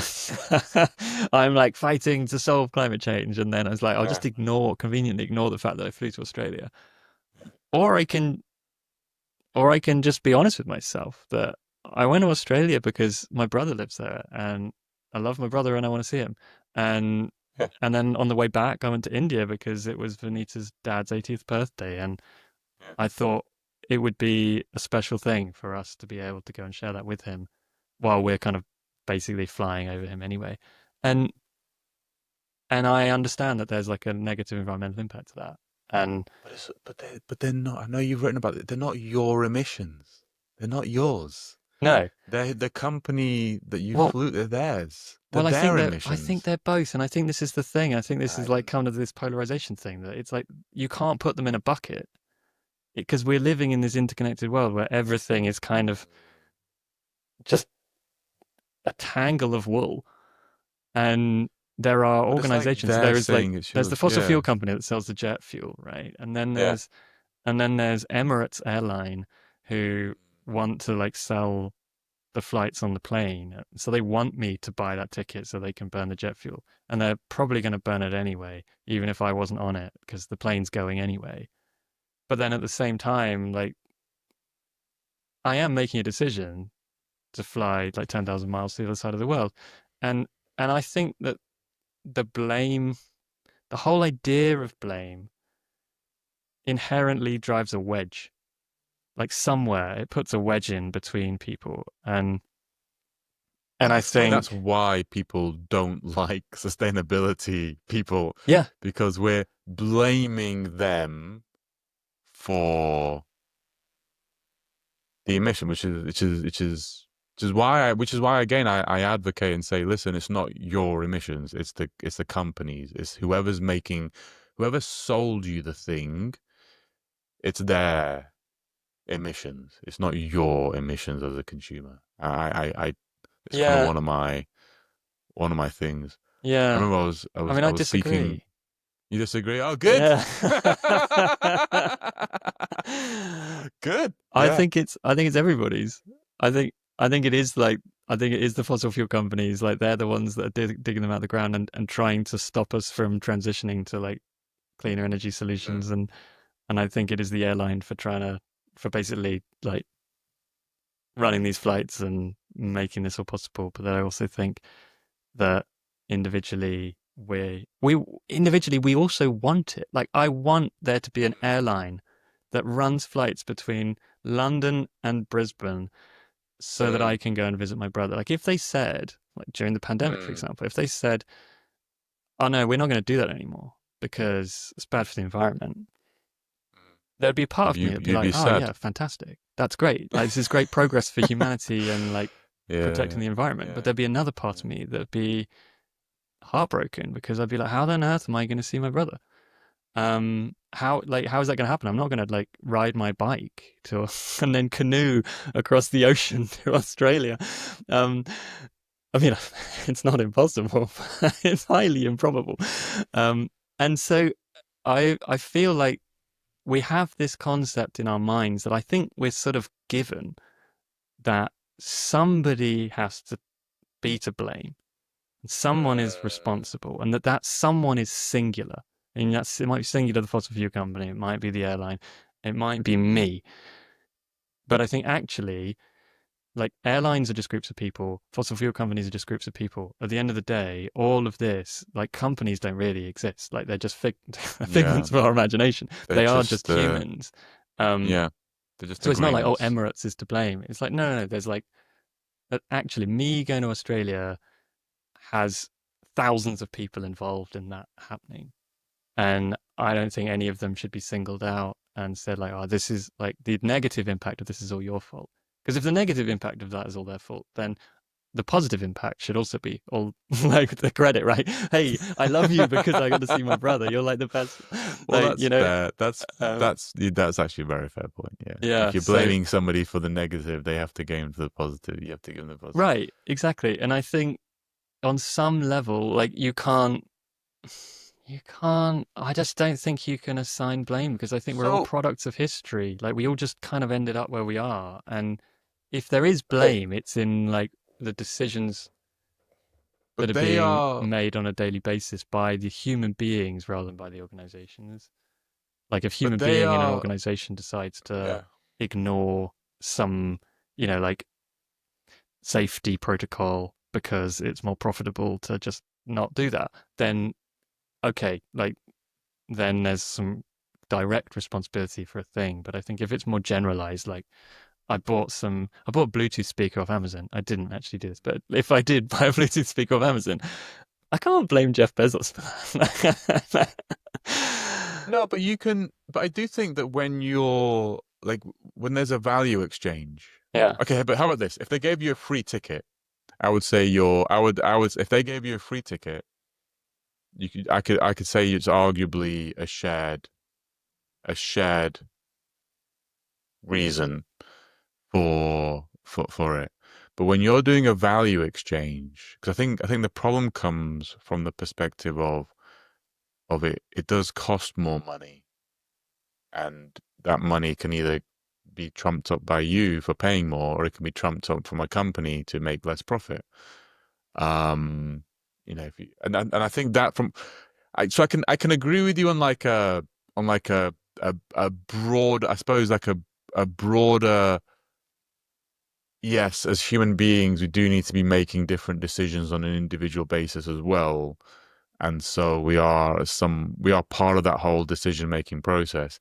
But from the perspective of alignments and incentivizations and desire for maximizing profit over planet, then there is, I don't think I'm to blame for that. Maybe blame is, I think I'm using the word blame. I think incentivizations. I think it's the companies that are the ones that incentivized Yeah, to but then I like, think if you yeah. keep peeling the onion, you find that the companies are incentivized to do that by like the economic system that they're in, and and that the economic system is a product of incentives that happened at like earlier on in history. And I guess what I need to clarify is Yeah.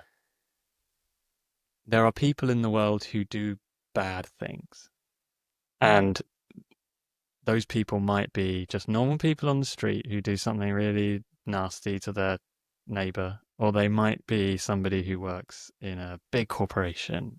The person who does the thing in the big corporation wields vastly more power than the guy on the street, right? So the impact of that negative thing is amplified massively.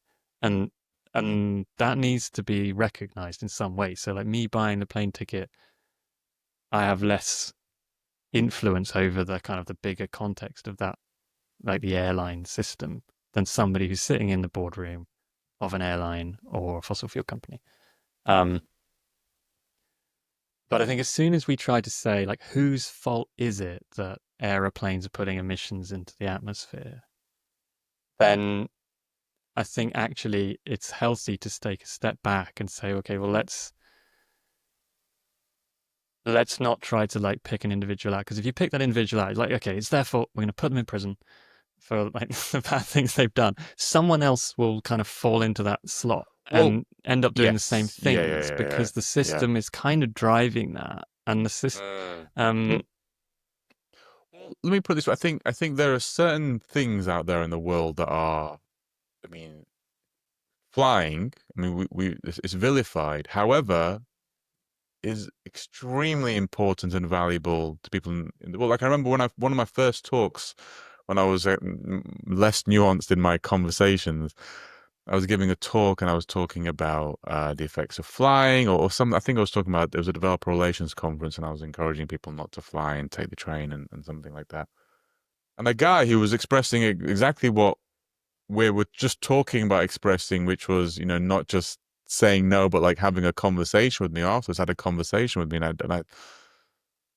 I wouldn't say I would respond a lot better today than I did kind of like 5, 6 years ago. But he explained it really nicely to me, which is like, listen, I grew up poor. I never took a flight until, my mid 20s or something for my first job, my first job interview. We now live in the UK. I've got two daughters, and I want them to live a better life than I lived. I want them to experience. So I'm not going to ask my daughters not to fly.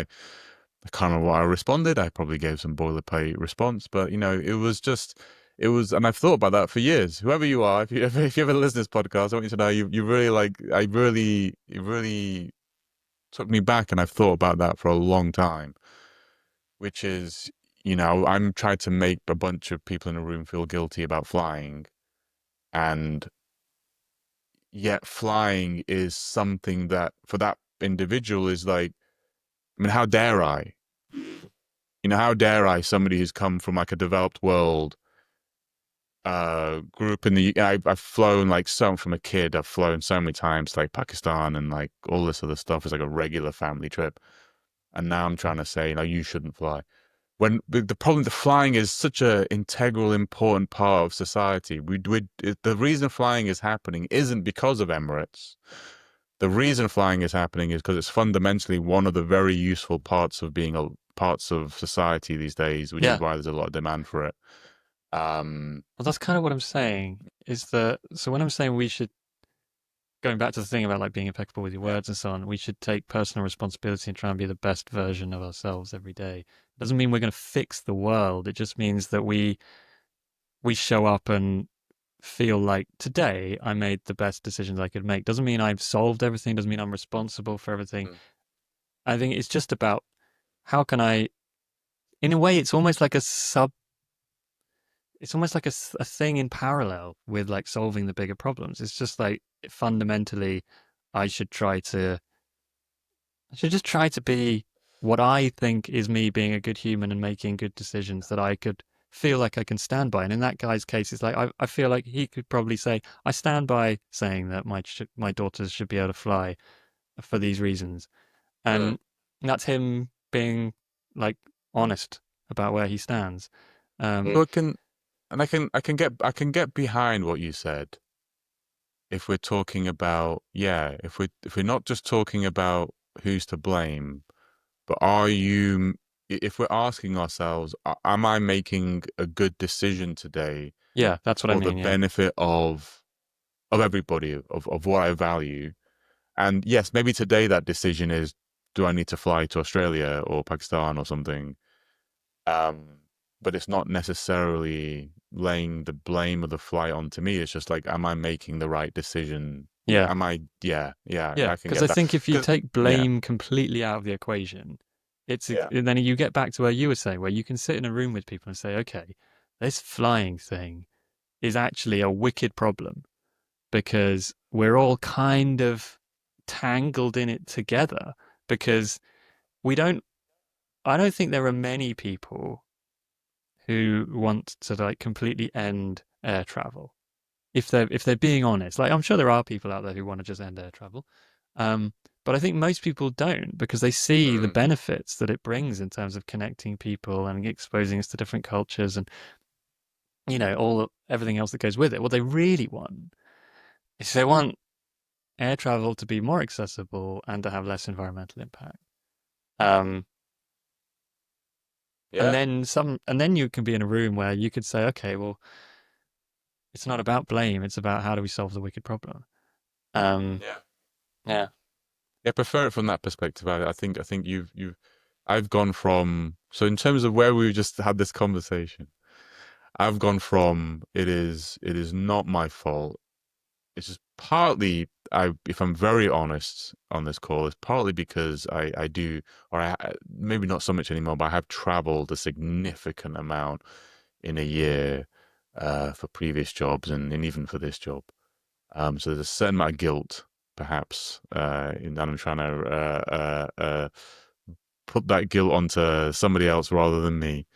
So I'll acknowledge that, but I do like the perspective of, we do need to, as individuals, be more responsible for our actions and not just almost like we're almost victim. I'm almost like victimizing ourselves by saying, well, it's not our fault. It's organizations, it's corporations, and they are, there's a significant power structures at play here. But I suppose we can't escape the responsibility that we each have as individuals, which also translates to agency. yeah. As agency, as we have individuals to kind of make change. Yeah. Yeah, yeah. And I think a lot of the what we can do as individuals is actually it's not even solving the big things, right? It's just about showing up as like a person that when you interact with others on a daily basis that actually their life is better because of that interaction on some level, Yeah. right? Um and I think sometimes we get caught up in like I need to be the perfect human by like minimizing my environmental impact. So I've got to like do all the things right. And it's almost like a tick list. I've got to do all the things right. And it's been quite stressful to do that. But actually you can end up being quite a negative person in the process of like going carrying this burden that you're trying to like do everything perfectly and have no environmental impact. And and then you might end up actually just sort of rubbing people up the wrong way um and that's and then and there's this ripple effect of like if I have a conversation with somebody and they're like, oh, I really enjoyed that conversation, and then they go on with their day and like they have a like they're in a more positive mood, they'd probably make better decisions, they probably have more positive impact on other people, and it ripples through society. Whereas if you go around, like I'll just give the example, like I've been vegan for over a decade, and Mm. I know that I was a bit of a knobby vegan in right like near the beginning. And Yeah. I'll be honest with you, I think for many people who make that decision to sort Yeah. of to go vegan, it's hard not to, because you've seen things that have really really deeply hurt you, and it's hard to not want to like wake people up and share those things, but then you end up basically being a bit of an asshole, um, Yeah. and that doesn't benefit anybody. Um, Whereas actually, once you kind of get past that and you say, you know what, I do this for me. I just because it feels right to me, and I'm just going to live my life, and I'm going to be happy about the decisions I make. And if I'm not perfect every day, that's okay too. Um, you just end up being a more kind of healthy, rounded, positive human being who has a more positive effect on the people around them. And and I feel like that ripple effect actually ends up being much more beneficial than if you double down and say, no, I'm going to go out there and like tell everybody that they're wrong and have a go at them and um, make them feel bad about like this guilt thing that you just mentioned. Like Yeah. the guilt, I think, is like a huge problem that Guilt, actually we fear, can't like just have an negative honest emotions. conversation Yeah. because we're all Yeah. wrapped up in guilt of like, oh, but I went on an airplane and I drive a car and I ate a burger and like, and on some Yeah. level, like we need to kind of just like forgive each other, forgive ourselves, and kind of Yeah. heal from those wounds, and then just say, okay, where are we? Like, where do we want to go? How do we get there together? Oh yeah. It's so interesting. I'm hearing like there's a few sustainability people and just the way they've interacted. They're like, I used an AI. Yeah, right. Yeah, AI Yeah, is I'm like the so latest thing. sorry. I used an AI. And I'm like, Yeah, and it's you know, I've yeah. played my Whoa. part in spreading that. I mean, I've always tried to try and put a positive. When I say positive, I don't mean like an unnecessary, I don't mean a dishonestly like positive glaze on things, but I've always tried to communicate things in a way that I feel is kind of respectful and hopeful. But I also know that I have also spread my fair share of fear and panic and guilt about various Well, things. no, you just well, the way you communicate isn't like that. You're just surfacing stuff. But yeah, I don't know where we've landed here right now. I'm trying to like, or do we need to land anywhere? I'm trying to like Yeah, now in my head, I'm stuck in this idea of like crafting first principles, and I don't know. I'm just like I love the idea. I don't know. I'm struggling right now because of I just had this whole speech about why corporations are to blame. But at the same time, I also believe in kind of what you said about kind of individuals and how we and the ripple effects and how, is sustainability like us figuring out how to be the best, problem with the word best just doesn't mean anything. It's so subjective. So I don't know what it. yeah. We don't have a It's a benchmark for difficult it. first principle, yeah. But there's an individual aspect to this as well, which is I don't know if we've landed in somewhere. There's this there's so much interesting stuff I've been reading recently about. I'm gonna go off topic for a second. Do we have time? Are we We've been going probably nearly 2 hours. only 2 hours? I don't know. I feel maybe yeah. I won't go off the topic because I think that's going to go off in another direction. But this is a very different podcast episode that we had Yeah, this time around. I Yeah. think maybe I think what we should do from here is I think what you've surfaced is that having a clear set of first principles for sustainability, um, that it's not prescribing solutions. It is Mm. principles. Like we believe in these How to principles. think, a rubric for how Yeah, to evaluate. Because we're never going to give people, you're never going to get the answer.